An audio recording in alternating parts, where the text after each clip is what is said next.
வணக்கம். குருவே சரணம்.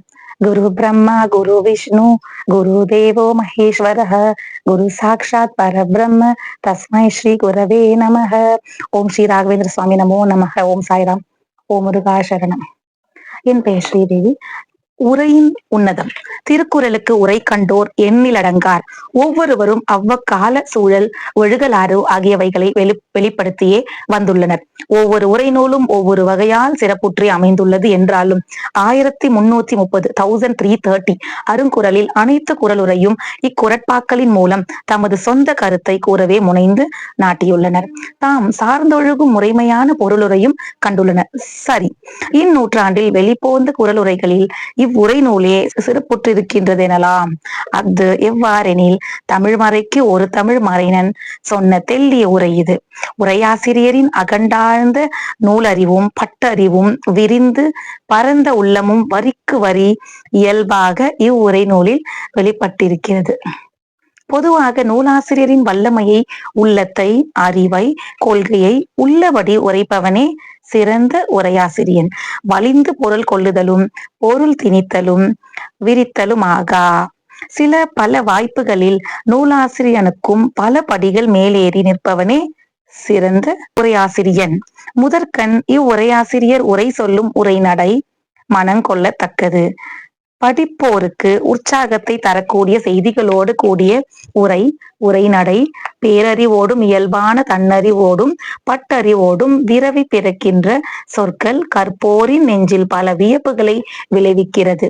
உரையாசிரியர் ஒரு பேரறிவு சிந்தனையாளர் என்பதையும் குறளுக்கு உரை சொல்லும் தகுதியை வெகுவாக பெற்று திகழ்வதையும் ஈண்டு எடுத்துரைப்பது பொருந்தும்.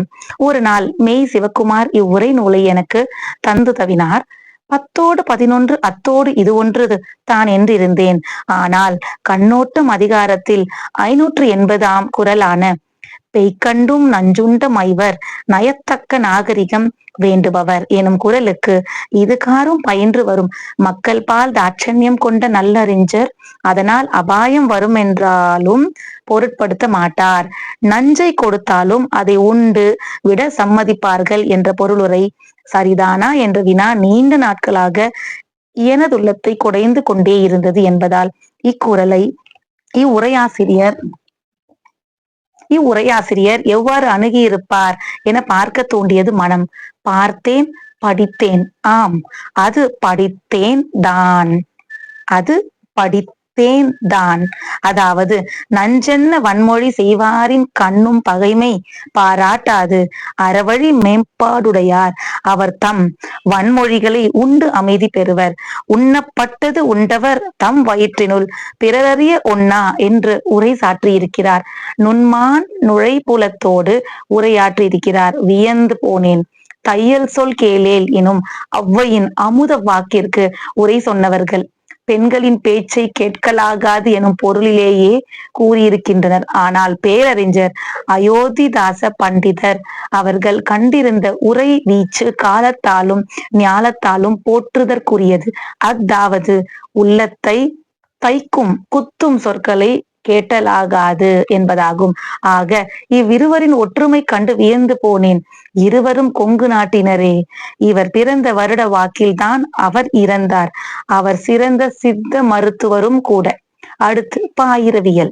1000 முகத்தான கண்டதாயினும் பாயிரம் அல்லது பணுவலன்று என்பது நன்னூல் சூத்திரம். முன்னுரை தந்துரை புனைந்துரை பாயிரம் என பாயிரத்திற்கு விளக்கம் அளிக்கிறது நன்னூல். ஆனால் பாயிரவியல் எனும் சொல்லை 1000 கூட்டல் இயல் கூட்டல் பா என பதம் பிரித்து பொருள் உரைக்கிறார் இவர்.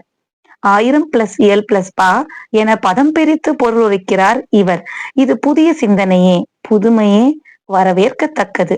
தவத்திற்கொருவரான ஞான ஒளி மகான் தமிழுக்கும் ஒருவராய் திகழ்கிறார். தமிழுக்கு இவர் இன்னும் வேண்டும். இது வரலாறாக வேண்டும்.